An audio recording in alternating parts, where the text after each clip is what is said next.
നിയമസഭാ തെരഞ്ഞെടുപ്പിന് പിന്നാലെ വിധിയെഴുത്തിന് പിന്നാലെ കേരളം ആർക്കൊപ്പം നിൽക്കും അതറിയാൻ മെയ് 4 വരെ കാത്തിരിക്കണമെന്ന ചർച്ചകൾ ഒരു വശത്ത്, മറുവശത്ത് കൃത്യമായ രാഷ്ട്രീയ വിശകലനങ്ങളും നിരീക്ഷണങ്ങളുമായി ചാനൽ ചർച്ചകൾ, സമൂഹ മാധ്യമ കുറിപ്പുകളൊക്കെ സജീവമായിരിക്കുകയാണ്. ഇതിനിടയിൽ CP റാഷിദ് പറഞ്ഞ കാര്യങ്ങളാണ് ഇപ്പോൾ ചർച്ചയാവുന്നത്. CP റാഷിദിന്റെ തെരഞ്ഞെടുപ്പ് നിരീക്ഷണങ്ങൾ കേരളം മുഴുവൻ ഉറ്റുനോക്കുകയാണ്. കാരണം മുൻപ് നടത്തിയ പല പ്രവചനങ്ങളും കൃത്യമായിരുന്നു. അതുകൊണ്ട് തന്നെ ഇത്തവണയും അത് ആവർത്തിക്കുമോ എന്നുള്ളതാണ് ഏവരും ഉറ്റുനോക്കുന്നത്. ഇത്തവണ UDF മുൻതൂക്കം പ്രവചിക്കുകയാണ് റാഷിദ്. LDF പ്രതീക്ഷിച്ചത്രയില്ല, NDAക്കും പ്രതീക്ഷിക്കാനുണ്ട്. ഏതായാലും ആ രഹസ്യങ്ങൾ റാഷിദ് വെളിപ്പെടുത്തുമ്പോൾ മാധ്യമങ്ങളും സോഷ്യൽ മീഡിയയും ഉറ്റുനോക്കുകയാണ്, ചർച്ചയാക്കുകയാണ്. ഇത്തവണ UDF 91 മുതൽ 102 വരെ, LDF 38 മുതൽ 48 വരെ, NDA 1 മുതൽ 3 വരെ. പ്രവചനത്തിന് പിന്നിലെ രഹസ്യം വെളിപ്പെടുത്തി CP റാഷിദ്.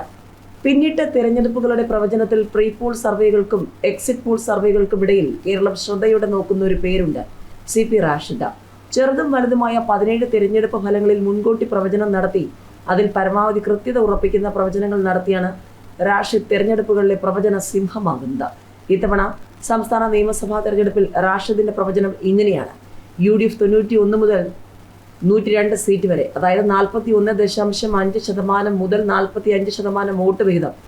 LDF 38 മുതൽ 48 സീറ്റ് വരെ, 36.5% മുതൽ 39.5% വോട്ടുകൾ. NDA 1 മുതൽ 3 സീറ്റ്, 14% മുതൽ 17% വോട്ട് വരെ.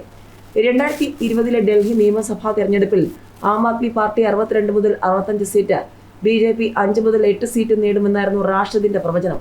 കോൺഗ്രസിനുള്ള സീറ്റെണ്ണം പറയാതെ സമൂഹ മാധ്യമത്തിൽ 2 കൂപ്പുകയായിരുന്നു അവിടെ സൂചിപ്പിച്ചത്. ഫലം വന്നപ്പോൾ ആം ആദ്മി പാർട്ടി 62, BJP 8, കോൺഗ്രസ് 0.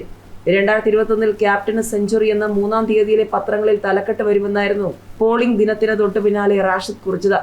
സീറ്റെണ്ണം പ്രവചിച്ചത് LDF 96 മുതൽ 104 വരെ, UDF 35 മുതൽ 43 വരെ, മറ്റുള്ളവർ 1 മുതൽ 4 എന്നിങ്ങനെ. ഫലം വന്നപ്പോൾ LDF നേടിയത് 99 സീറ്റും UDF 41 സീറ്റും. 2023 പുതുപ്പള്ളി ഉപതെരഞ്ഞെടുപ്പിലായിരുന്നു റാഷിദിന്റെ മറ്റൊരു ഞെട്ടിക്കൽ പ്രവചനം. UDF 57 മുതൽ 62.5% വോട്ട് വിഹിതം നേടുമെന്നും LDFന്റെ വോട്ട് ശതമാനം 31 മുതൽ 36% വരെയാകാമെന്നുമായിരുന്നു റാഷിദിന്റെ പ്രവചനം. സഹതാപവും ഭരണവിരുദ്ധ വികാരവും ഒരുപോലെ പെട്ടിയിലായതിനാൽ ചാണ്ടി ഉമ്മൻ 31,500 മുതൽ 39,000 വോട്ടിന്റെ ഭൂരിപക്ഷത്തിൽ വിജയിക്കുമെന്നും ഒരു പടി കൂടി കടന്ന് റാഷിദ് സമൂഹ മാധ്യമത്തിൽ നൽകിയ കുറിപ്പിൽ രേഖപ്പെടുത്തി. ഫലം പ്രഖ്യാപിച്ചപ്പോൾ UDF വേണ്ടി മത്സരിച്ച കോൺഗ്രസിലെ ചാണ്ടി ഉമ്മൻ നേടിയത് 61.38% വോട്ട്. CPM ജെയ്ക്ക് M തോമസ് 32.49% വോട്ടും BJPയിലെ G ലിജിൻലാൽ 5.02% വോട്ട് നേടി. ഭൂരിപക്ഷത്തിലാണ് റാഷിദിന്റെ പ്രവചനത്തിൽ നാട് വീണ്ടും ഞെട്ടിയത്. ചാണ്ടി ഉമ്മൻ നേടിയത് 37,719 വോട്ടിന്റെ ലീഡ്. 2023 കർണാടക നിയമസഭാ തെരഞ്ഞെടുപ്പിൽ റാഷിദിന്റെ പ്രവചനം കോൺഗ്രസ് 129, 142, BJP 61 മുതൽ 76, JDS 17, 24, മറ്റുള്ളവർ 0 മുതൽ 3 വരെ എന്നായിരുന്നു. ഫലം എത്തിയപ്പോൾ കോൺഗ്രസ് 135, BJP 66, JDS 19 എന്നിങ്ങനെ.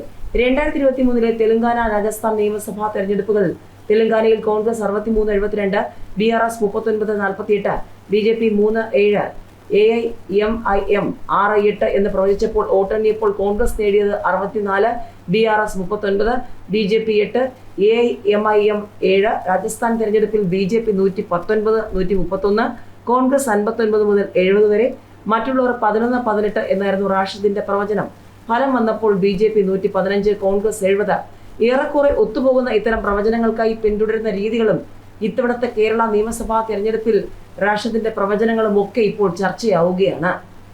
പരാജയഭീതിയിൽ CPM അക്രമം നടത്തുകയാണെന്ന പ്രതിപക്ഷം. പരാജയഭീതിയിൽ CPM നടത്തുന്ന അക്രമം ഉടനടി അവസാനിപ്പിക്കണമെന്ന K സുധാകരൻ MP. നിയമസഭാ തെരഞ്ഞെടുപ്പിന് പിന്നാലെ പരാജയഭീതിയിൽ വിറങ്ങലിച്ച CPM കണ്ണൂർ ജില്ലയിലുടനീളം അഴിച്ചുവിടുന്ന അക്രമ പ്രവർത്തനങ്ങൾ ഉടനടി അവസാനിപ്പിക്കണമെന്ന കോൺഗ്രസ് പ്രവർത്തക സമിതി അംഗം K സുധാകരൻ MP. കോൺഗ്രസ് പ്രവർത്തകരെയും UDF അനുഭാവികളെയും ലക്ഷ്യമിട്ടുള്ള ആക്രമണ പരമ്പര ജനാധിപത്യത്തിന് നേരെയുള്ള വെല്ലുവിളിയാണ്. വീടുകളിൽ കയറി മർദ്ദനം, കുടുംബങ്ങളെ ഭീഷണിപ്പെടുത്തൽ, പാർട്ടി ഓഫീസുകൾ തകർക്കൽ, ഇവയെല്ലാം CPMന്റെ രാഷ്ട്രീയ സംസ്കാരത്തിന്റെ യഥാർത്ഥ മുഖം തുറന്നു കാട്ടുകയാണ്. കോൺഗ്രസ് ഓഫീസുകളും ലീഗ് ഓഫീസുകളും വ്യാപകമായി ജില്ലയിലുടനീളം തകർക്കപ്പെടുന്നത് അതീവ ഗുരുതരമാണ്. ഇത് ആശയ പോരാട്ടമല്ല, സംഘടിത ഗുണ്ടായിസത്തിന്റെ തുറന്ന പ്രകടനമാണ്. ഭരണകൂടത്തിന്റെ മൗനാനുവാദവും പോലീസിന്റെ അനാസ്ഥയും അക്രമികൾക്ക് ധൈര്യം നൽകുകയാണ്. നിയമം സംരക്ഷിക്കേണ്ടവർ തന്നെ കണ്ണടച്ചു നിൽക്കുന്ന സാഹചര്യം ജനങ്ങളിൽ ആശങ്ക സൃഷ്ടിക്കുന്നു. ഭീഷണിയും അക്രമവും കൊണ്ട് UDF പ്രവർത്തകരെ നിശബ്ദരാക്കാമെന്ന് CPM കരുതണ്ട. സ്ഥാനാർത്ഥിയുടെ വോട്ടഭ്യർത്ഥന എഴുതിയ മതിൽ പോലും സഹിക്കാൻ കഴിയാതെ തകർക്കാൻ ഇറങ്ങുന്ന CPMന്റെ നടപടി അവരുടെ സാംസ്കാരിക ശൂന്യതയുടെയും രാഷ്ട്രീയ ദാരിദ്ര്യത്തിന്റെയും നഗ്നമായ പ്രകടനമാണ്. ജനാധിപത്യത്തിൽ ആശയങ്ങൾ തമ്മിലാണ് പോരാട്ടം, അല്ലാതെ മതിലുകൾ തകർത്തല്ല പോരാടേണ്ടത്. ആശയപരമായ നിലപാടില്ലാതെ ജനപിന്തുണ നഷ്ടപ്പെട്ടപ്പോൾ CPM ആക്രമണത്തിലേക്ക് തിരിഞ്ഞിരിക്കുകയാണ്. ഒരു മതിലെഴുത്തിന്റെ പോലും ഭയപ്പെടുന്ന അവസ്ഥയിൽ അവർ എത്തിയിരിക്കുകയാണ്. സാംസ്കാരിക പാരമ്പര്യവും രാഷ്ട്രീയ സഹിഷ്ണുതയും പറയുന്ന CPM കാണിക്കുന്നത് ഗുണ്ടാ സംസ്കാരവും അസഹിഷ്ണുതയുമാണ്. ആശയങ്ങൾക്ക് മറുപടി നൽകാൻ കഴിയാത്തവർ മതിലുകൾ തകർക്കും. അതാണ് ഇന്നത്തെ CPMന്റെ യഥാർത്ഥ മുഖം. ഈ അക്രമ രാഷ്ട്രീയത്തിന് മുന്നിൽ UDF പ്രവർത്തകരും ജനാധിപത്യ വിശ്വാസികളും ഒരിക്കലും മുട്ടുമടക്കില്ല. കൂടുതൽ ശക്തിയായി, കൂടുതൽ ഉറച്ച നിലപാടോടെ ജനങ്ങളിലേക്ക് ഇറങ്ങിച്ചെല്ലും. ഓരോ ആക്രമണവും ശക്തമായ ജനകീയ പ്രതിഷേധത്തിനുള്ള തീപ്പൊരിയായി മാറും. CPM ഉടനടി ഈ അക്രമങ്ങൾ അവസാനിപ്പിക്കണം. അക്രമം തടയുന്നതിനോ കുറ്റക്കാരെ പിടികൂടുന്നതിനോ വേണ്ട ത്വരിത നടപടി പോലീസിന്റെ ഭാഗത്തു നിന്നും ഇല്ലാത്തത് ഗുരുതര വീഴ്ചയാണ്. ജനങ്ങളുടെ സുരക്ഷ ഉറപ്പാക്കേണ്ട സേന തന്നെ കാഴ്ചക്കാരായി മാറിയാൽ, പ്രതിരോധത്തിന് വേണ്ടി നിയമം കയ്യിലെടുക്കേണ്ടി വന്നാൽ പ്രവർത്തകരെ കുറ്റപ്പെടുത്താനാവില്ല എന്ന K. സുധാകരൻ MP പറഞ്ഞു. പാലക്കാട് ശോഭാ സുരേന്ദ്രൻ തരംഗവും 6% വോട്ട് വർധനയുടെ അർത്ഥം എന്താണ്? പാലക്കാട് മണ്ഡലത്തിൽ പോളിംഗ് ശതമാനം 6%-ഓളം ഉയർന്നത് ശോഭാ സുരേന്ദ്രന് അനുകൂലമാണെന്ന് വിലയിരുത്തൽ. പാലക്കാട് മണ്ഡലത്തിൽ പോളിംഗ് 6%-ഓളം ഉയർന്നത് ശോഭാ സുരേന്ദ്രന് അനുകൂലമാണെന്ന് വിലയിരുത്തൽ. അവസാന നിമിഷം ശോഭാ സുരേന്ദ്രനെ വോട്ടിന് പണമെന്ന ആരോപണത്തിൽ കൊടുക്കാൻ ശ്രമിച്ചത് സ്ത്രീ വോട്ടർമാർക്കിടയിൽ ശോഭയോട് വലിയ സഹതാപ തരംഗം ഉണർത്തിയെന്നാണ് റിപ്പോർട്ടുകൾ. ഈ മാധ്യമ വേട്ടയാടൽ 2024 തൃശൂരിൽ ലോക്സഭാ സ്ഥാനാർത്ഥിയായ സുരേഷ് ഗോപിയെ സ്ത്രീ പീഡന കേസിൽ കൊടുക്കാൻ ശ്രമിച്ച മാധ്യമ വേട്ടയ്ക്ക് സമാനമായിരുന്നു. ഇവിടെ ശോഭാ സുരേന്ദ്രൻ വോട്ടിനായി പണം നൽകിയെന്ന ഇല്ലാക്കഥ പ്രചരിപ്പിക്കാൻ പ്രമുഖ മാധ്യമങ്ങൾ ആക്രമണ മനോഭാവത്തോടെയാണ് ശോഭയ്ക്കെതിരെ വാർത്തകൾ പുറത്തുവിട്ടത് എന്നാണ് BJPയുടെ വിമർശനം.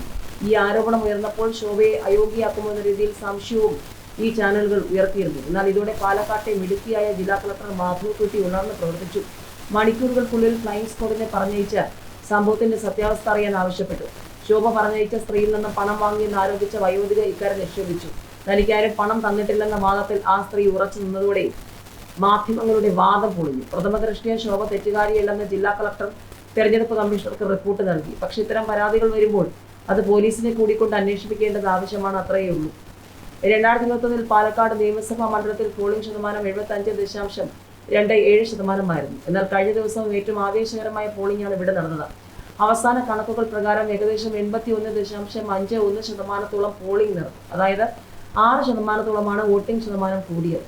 ഇത് SIR കാരണമാണോ എന്ന് ഒരു വിഭാഗം അഭിപ്രായപ്പെട്ടിരുന്നു. എന്നാൽ ഇത് ശോഭയ്ക്ക് അനുകൂലമായ തരംഗമാണെന്ന് സുരേഷ് ഗോപിയെ പോലെയുള്ളവർ ചൂണ്ടിക്കാണിക്കുന്നു. എന്തായാലും ശോഭാ സുരേന്ദ്രനെ MLA ആയി വന്നാലും കേസിൽ കുടുക്കിയിടുക എന്ന ദുഷ്ടലാക്കോടെയാണ് വേട്ടയാടിയത് എന്നുറപ്പാണ് BJP കേന്ദ്രങ്ങളുടെ വിമർശനം.